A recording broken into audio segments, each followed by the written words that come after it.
map now. We'll see in just a moment.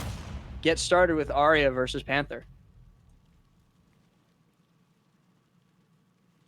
Now the question is it the same stage or not? It's just small battlefield again. It is. It is the same stage. So I wonder what the problem was. Maybe they just didn't like. Maybe they didn't like the song. Who knows? I had to change. I can't hear it. I don't have the music on. But I wonder what song it was that it made him so mad he had to SD 3 times. But yeah, no a kidding. Fantastically strong start from Panther. 77% built up with little to no answer from Aryeh. And Aryeh, a super strong player. So to see him getting so thoroughly outclassed at the start of this game, it's very surprising. And there's the first stock from Panther. You know, I disparaged them a little bit for not, you know, making it here without playing a single match, but it looks like they might have been ready to get here anyway. They've been raring to go.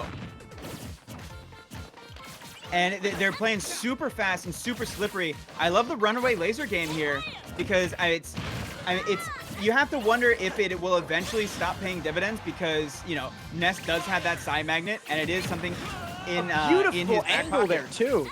Beautiful angle on the up B because he had, in that situation, I don't think he had a choice but to get hit by that yo-yo. He was going to get hit by it no matter what, but instead of taking the hit on the offstage side and probably going into the blast zone and dying, as Aryeh takes the stock with a very nice up air right there, but instead of taking the hit on the blast zone side and probably going to die, he hops over and takes the yo-yo on the inside of the stage and lives to tell the tale another day. But these run-up smashes from Panther doing absolute dividends of work right here, doing a great job of keeping him firmly in the lead, now almost lapping Aryeh, and now fully lapping Aryeh in percents. Yep, and I love the game plan here from Panther of like periodically, like I love the throttle here of like running away, shooting a laser, running in, getting your damage, running away, shooting a laser, and it's really not letting Aryeh get set here in this match. Because that's like that, and that's so huge. Like Aryeh is a player that really thrives off of momentum, and if like if you can, that should okay. So now Ness back throw. There's no living a Ness back throw over 100% near the ledge of small battle. But as with good 82% extra credit on the board, Panther, I almost called him Hollow because of his in-game tag. Yeah, it tripped me up too. Panther poised to take this game 1 in dominant fashion.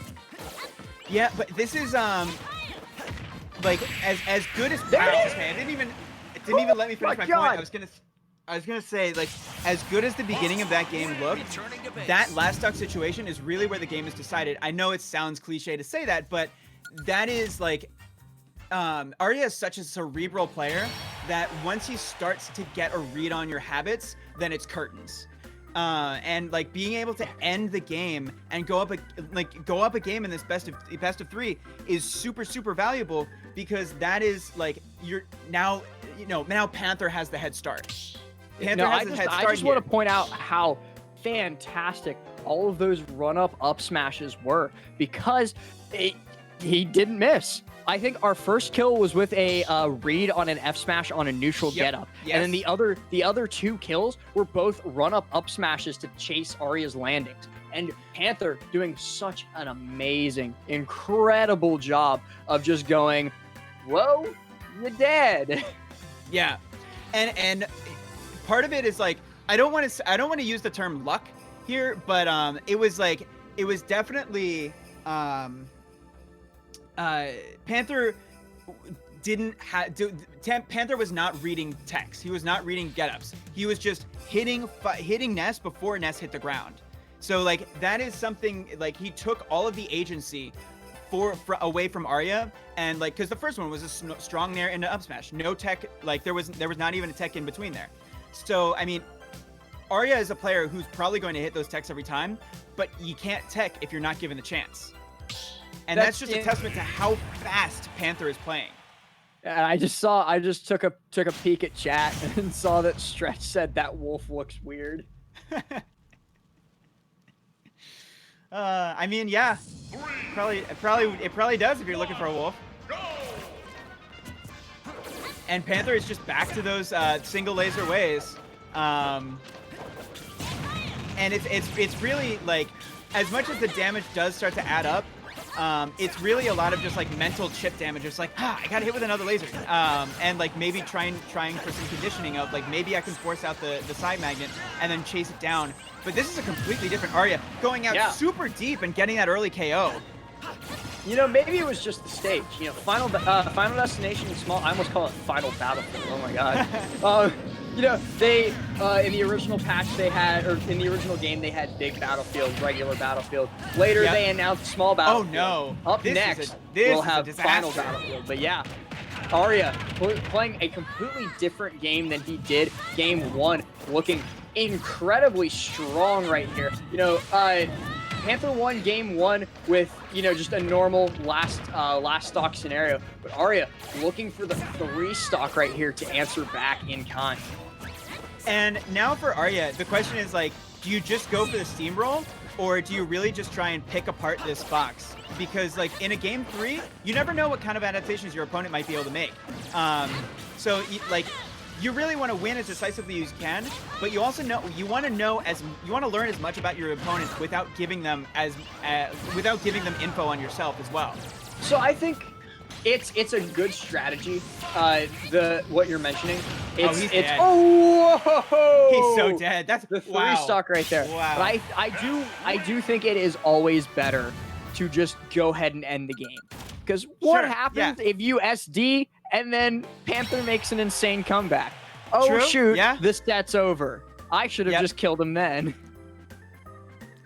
But I mean, now that I'm thinking about it, I don't even know how much adaptations are going, and like the mental game is really going, or mental stamina is really going to come into this set, because these games have been so fast.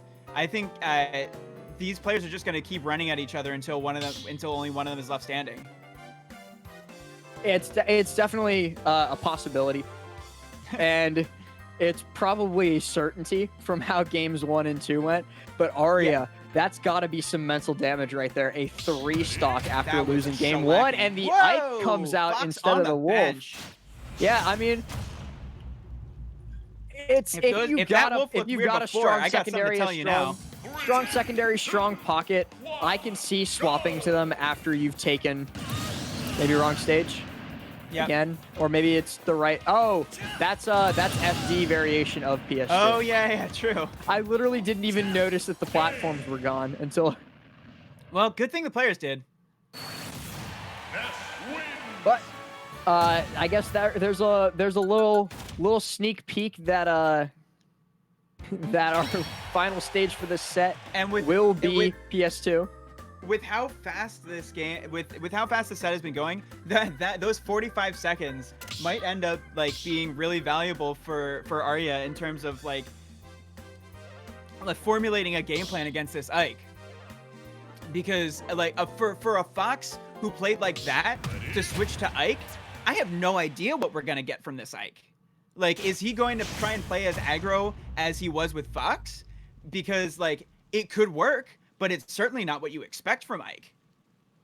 Getting into this game right now, I will say there certainly is a whole lot of data for the Ike Ness matchup, most notably with Dez versus Best Ness and Raven King versus Best Ness.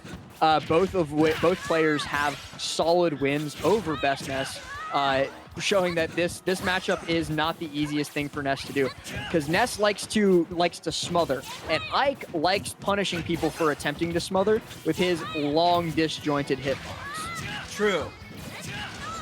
And I mean the floatiness of Ness might really end up working in Panther's favor here. As you see, like the Nair confirms are gonna work forever on this character.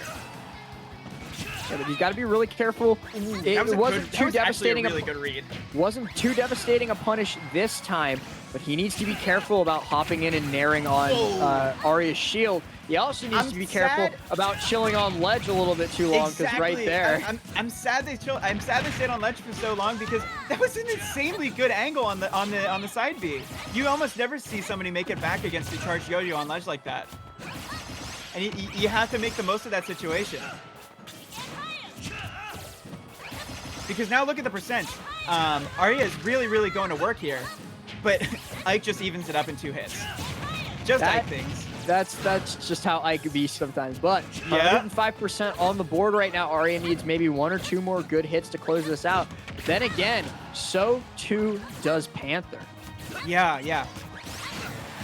Wow. The side there's the old Earthbound B. The Nest classic right there. Yep. Good hop over the dash attack too. Here comes the fair. Oh no. Fair.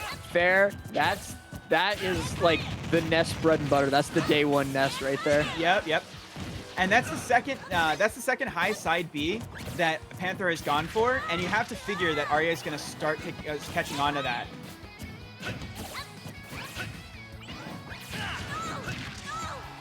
And there's another Nair confirm. 1 up air. Oh, or the side, or the forward tilt. Etso going to take it right there, but 119% in the hole. It's not as good as it could be. I'll certainly say that. Certainly. And just opting for the damage. Doesn't trust the stage positioning there to get a kill with the back throw. Oh no, that probably cost the game. Yeah. There it is. Forward tilt kill. That move doesn't kill look like at it should 100. kill. You know, I was about to start talking about how scary Full Rage Ike is because I've seen Full Rage Ike kill Ness at like 60 with an up B at ledge.